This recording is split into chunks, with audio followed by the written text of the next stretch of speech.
What is up, guys? It's the Sound Alchemist, and today I'm back to talk to you about the brand spanking new article that was released by the Warhammer community all about the Saints of the Imperium.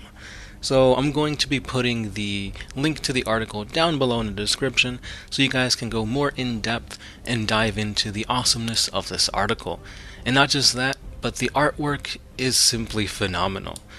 Ever since I ever heard of the Sisters of Battle, they never struck me as a powerful legion of the Hand of the Emperor.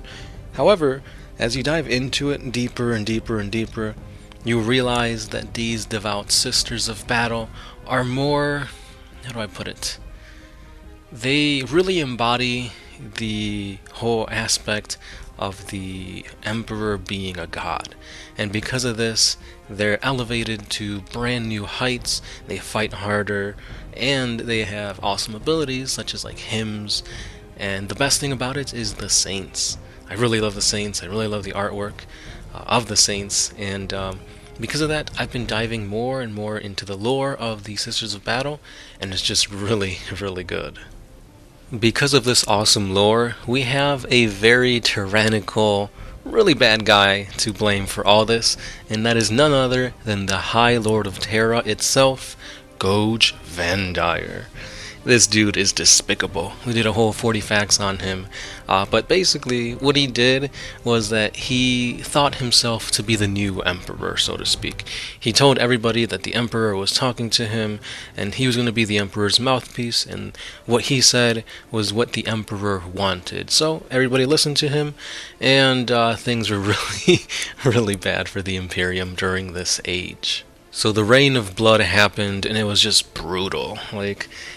Because of this, however, we got the whole Daughters of the Emperor thing going, which was essentially his own private military of soon-to-be Sisters of Battle. However, that's when I think it was like a force or like 6 sisters came in, and they're like, yeah, Vandire, we know you've been lying to us this whole time. You're not actually blessed by the Emperor. You're not hearing the Emperor's thoughts or anything like that. So we're here to kill you. And that is when these 6 sisters beheaded this traitor. It talks about it a little bit in the article here, but there's so much more to it, and it's just really, really awesome. So because of this, these 6 sisters went to they created the Order Militant.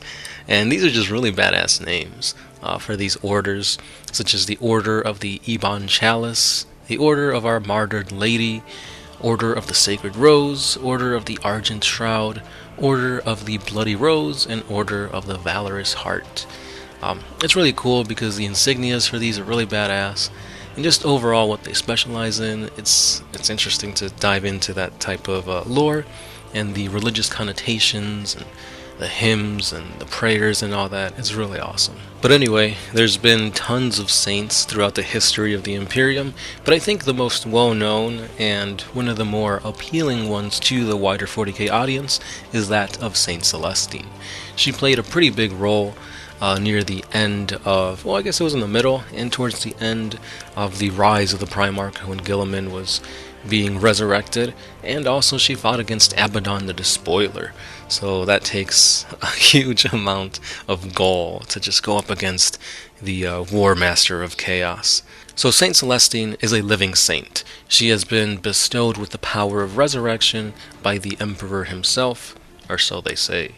However, she doesn't just come back willy-nilly. Every time she dies, she has to overcome spiritual trials that are really difficult, so much so that they would break any lesser being attempting this.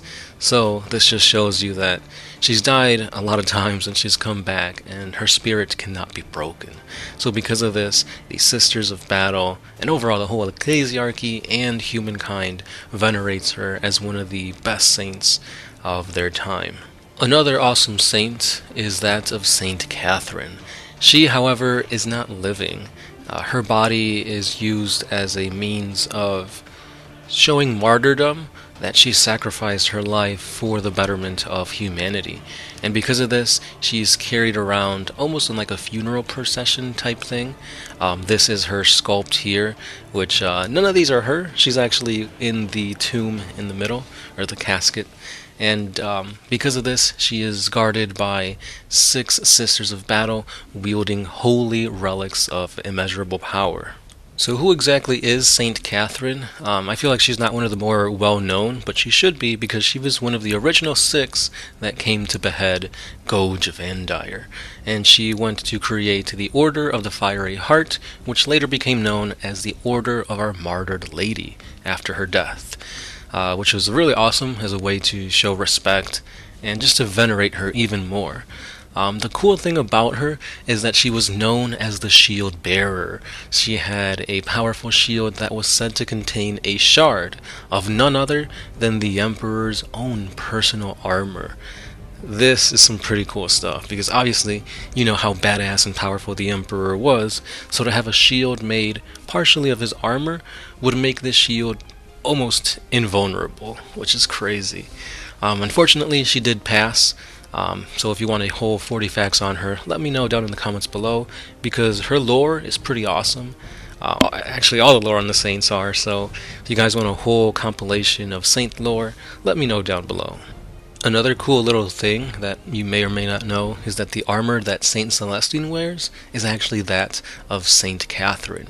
Which just, again, like this saint here, like she's been so instrumental and so inspirational throughout the entirety of the Empire of Humanity that, like, you could see snippets of her, I guess, her legend throughout, which is really awesome.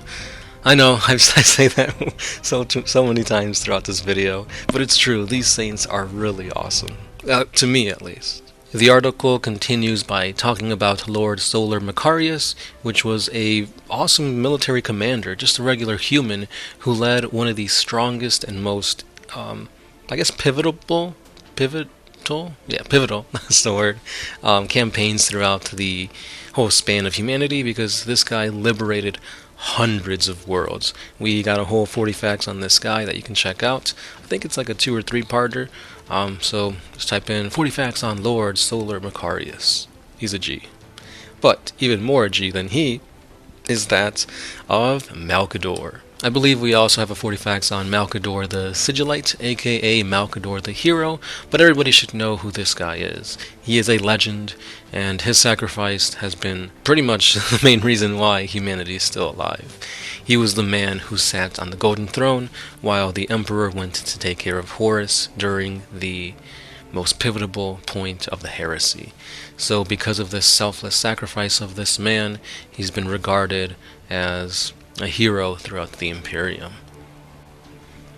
So before I end this little video here just showcasing the awesomeness of the Sisters of Battles and their saints, if you do play Sisters of Battle, what are you most looking forward to? Is it their miracles? Is it how they're just representing women in such an awesome light? Because essentially, they're almost like Space Marines, but as we all know, the gene seed does not work with the chromosomes of women, so that's why all Space Marines are men. But these women are so badass. They're doing the same thing the Space Marines are. They're going to fight against like these insidious creatures, the foul Xenos, the heretics of mankind and all that, and they're doing this all for the Emperor, which is the same thing that, you know, Space Marines are doing, but in a more religious way, I guess you can say. So again, what are you looking forward to the most for these awesome Sisters of Battle release that's, I think, up for pre-order this weekend? And let me know, how excited you are to play these women of the Emperor. I know the one thing that I'm looking forward to is just to see the entire range of models for these guys, because their sculpts are so amazing, the details are just so intricate, all the awesome like embellishments, like not just the model itself, but like the banners, the statues, the cherub. It's all so awesome. The aesthetic for these Sisters of Battle is really awesome. I don't know what to say. It's just really amazing. So I know they're like toughness 3, so they might not be the best on the battlefield, but with all the miracles and like the stratagems and blessings and stuff that they can do, I'm pretty sure they'll be a pretty good army, especially since it's been so long since they had any type of like models, really, because I think they all still have like the metal models from like years and years ago. So seeing these plastic Sisters of Battle models is what I'm looking forward to the most.